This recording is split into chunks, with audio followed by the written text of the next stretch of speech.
এদিকে ছাত্রদল সমর্থিত প্রার্থীর আগে থেকে ব্যালটে সিল মারার অভিযোগের প্রেক্ষিতে সিসিটিভি ফুটেজ চান শিবির সমর্থিত ভিপি প্রার্থী সাদিক কায়েম। তিনি যে কোনো ধরনের ঘটনার সুষ্ঠু বিচার দাবি করেন। চমৎকার একটা গণতান্ত্রিক পরিবেশ নিশ্চিত হয়েছে।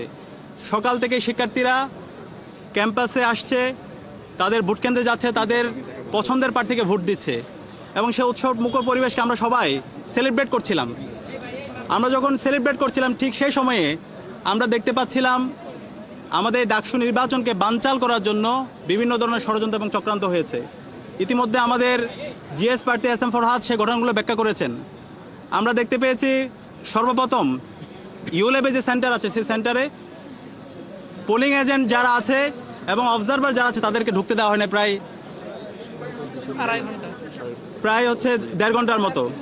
এই সময় ওখানে কি হয়েছে সেটা আমরা জানি না, প্রায় 2.5 ঘন্টার মতো। এরপরে আমরা 21 হলের আমরা দেখতে পেয়েছি স্টাফদের কারচুপি। একই সাথে আবার টিএসসির যে সেন্টার সেখানেও আমরা কারচুপি দেখতে পেয়েছি। আমাদের অবস্থান পরিষ্কার। চলছে সংবাদ সংযোগ, ফিরছে একটা বিরতির পর। ৭১-এর সঙ্গে থাকুন।